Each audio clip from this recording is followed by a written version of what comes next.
So we're in Main Road down here. It's a fabulous part of Ballarat. It's a really interesting historical part of the city. We've probably got a more intact streetscape here than just about anywhere else in Ballarat. It was a really integral part of Ballarat's early gold mining history. So there were pubs, brothels, Chinese grocers, Cobb and Co coaches tearing up and down the streets, mud. You can only begin to imagine what it was like. Theatre, Lola Montez whipping the editor of the Courier. It all happened down here in Main Road. So all the traders down here, we feel we're really lucky to be down here in this really special part of Ballarat. It is a slightly hidden little precinct, which is a sort of an advantage and a disadvantage. We just think it's a magical part of Ballarat. Vintage fashion and antiques and all sorts of quirky things, as well as books, obviously. A bar, which will be opening again soon. Great restaurant, one of Ballarat's best restaurants. So it's a really good precinct. So yeah, opening the doors between 11 and 4 was every day, but now I take Tuesdays off, is only part of it. Behind the scenes, I'm tearing around trying to find beautiful books to put in the shop, and they have to deserve their space because this is not a big space, so every book in here has to count. And I make a particular decision about whether I want that book in this shop or not, and hopefully it deserves its space.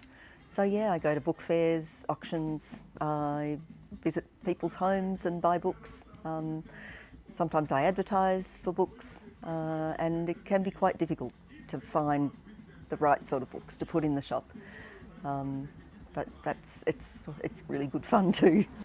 There's been hilarious, situations where when my kids were younger, where I'd be picking up the kids from school and the car would be I'd forget to take boxes to go and buy books, and the car would be just packed to the gills with books, and there'd be no room for the children, and I'd sort of arrive at school on time and say, okay, look, I'm here on time, I can't actually put you in the car. I've got to go and dump these books and come back and get you.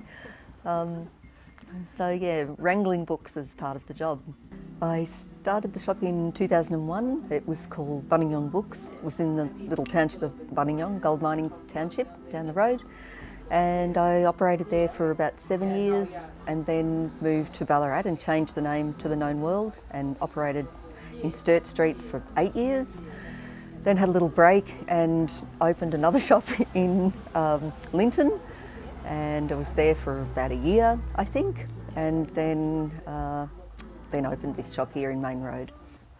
It just sort of evolved. It took on a life of its own. So I just decided I was going to open a second-hand bookshop, and just started learning about collecting books, and I got a bit of mentoring from other booksellers, and it was this really steep learning curve, trying to work out how to, what books to source, what sort of books people are interested in, and took on a life of its own and evolved.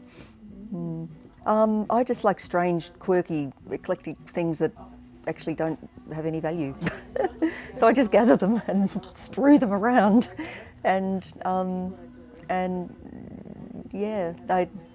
sometimes people would try to buy these things, and I say, no, you can't buy those things. You have to buy books. The original shop in Buninyong was quite modest, but when I moved to Ballarat, I had a fabulous joiner, and he helped me. He used the same shelves, but he added a few extra flourishes and the sort of Art Deco elements. And each time I've closed a shop, I've dismantled the bookshelves, and they just ends up a pile of timber. And then it all has to be reassembled again for the next space, and that's what I've done 3 times, is just sort of reconstitute these wonderful shelves that Julian built and make them fit somehow into the new space, and luckily somehow it sort of worked. I used to have a piano in my old shop, and I'd have marvellous people coming in playing the piano. One day some people came and they were singing in the back room, and I mentioned my father's favourite hymn, and they stood there and sang it to me in a semicircle. I've been cake bombed. I've